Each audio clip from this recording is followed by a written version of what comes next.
Now, I know that dimensions is listed and addressed as part of scales and maps and plans, but if you look at the essence of what it is, it boils down to measuring.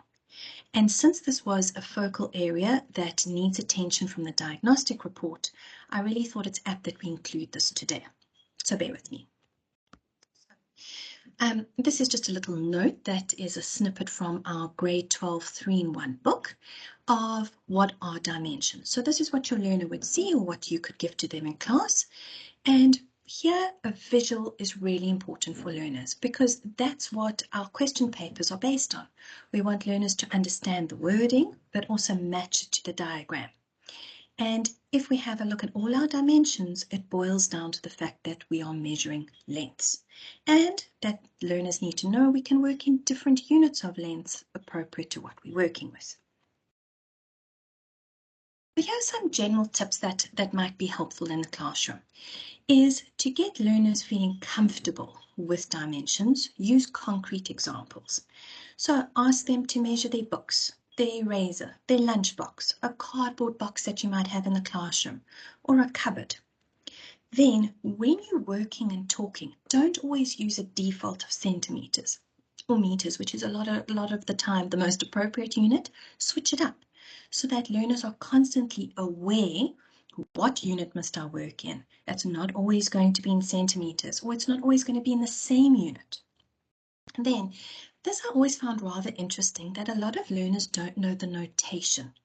So if you say a desk has a dimension of 3 meters by 4 meters, it's written as 3 times 4 meters. And because they see that multiplication sign, they automatically assume 3 times 4 is 12. They don't realize that that multiplication sign is separating and showing dimension, the notation. So that's something to highlight in class.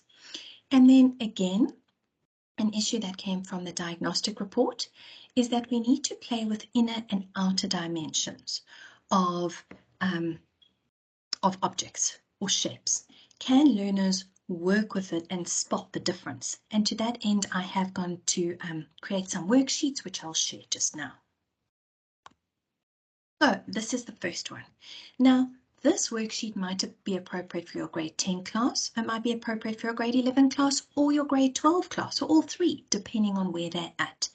But for me, I think a large part of it is learners need to get to grips with it.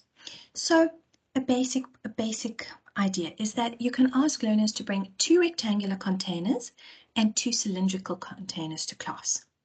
Then the rectangular containers arbitrarily call container A and container B and measure them, container A in centimeters and container B in centimeters, your rectangular ones. Then your cylindrical ones, they need to measure in millimeters. You can see how we're switching it so they're not getting used to using the same divisions on a ruler. And then depth was an issue, so which rectangular container is the deepest and by how much? And then which cylindrical container is the widest and by how much? So we're also working on terminology as we go through this. So this worksheet I've broken down into 3 parts, and you'll see how we can continue to use it. So you can play with what's appropriate in your class, but that is the starting point, for actually getting on a hands-on feel for what the dimensions are. Then, consolidation worksheet. So once your learners are fine with that, and they can, then we need to play with inner versus outer dimensions. And these are more kinds of the questions that they can expect in tests and in exams. So this question runs through our presentation, as you'll see. First one, Alden is making a circular speed limit sign sticker. There it is, which measures 42 centimeters in diameter. The sticker will then be stuck in the center of a circular metal backing with a 6 centimeter space between the edge of the sticker and the edge of the metal backing. So first question, determine the radius of the metal backing. So the radius of the outer circle. Now because I've put the arrow at the bottom, it is testing whether your learner can see that that 6 centimeters is consistent all the way through. So you would add another 6 centimeters to your right and to your left. And then I've given a diameter, not a radius. So again, subconsciously almost, you're playing with different terminologies and concepts and getting them familiar with it. The second example, Rebecca would like to install a square pool with a depth of 1.7 meters in her square garden, which measures 8 meters by 8 meters. She needs to have a 2.5 meter paving all around the pool, as shown below. So again, squares. Do our learners actually know what squares are? Because I've only put down that it's 8 meters on the bottom.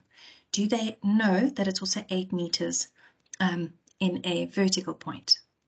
Then we spoke about notation for dimensions. There it is, 8 meters by 8 meters. So I hope they're not going to multiply. Then, because I put my length across and the spacing vertical again, do they realize that the 8 meters is the full distance and then the 2.5 would be on either side? And they need to understand that to calculate the dimensions of the square again pool. So that is a consolidation worksheet that you can use when you feel like your learners have a handle on dimensions.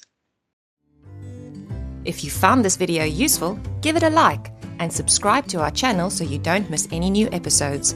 Follow us on Instagram or Facebook to stay on top of the latest TAS news and launches. So that's it for now from the Answer Series, your key to exam success.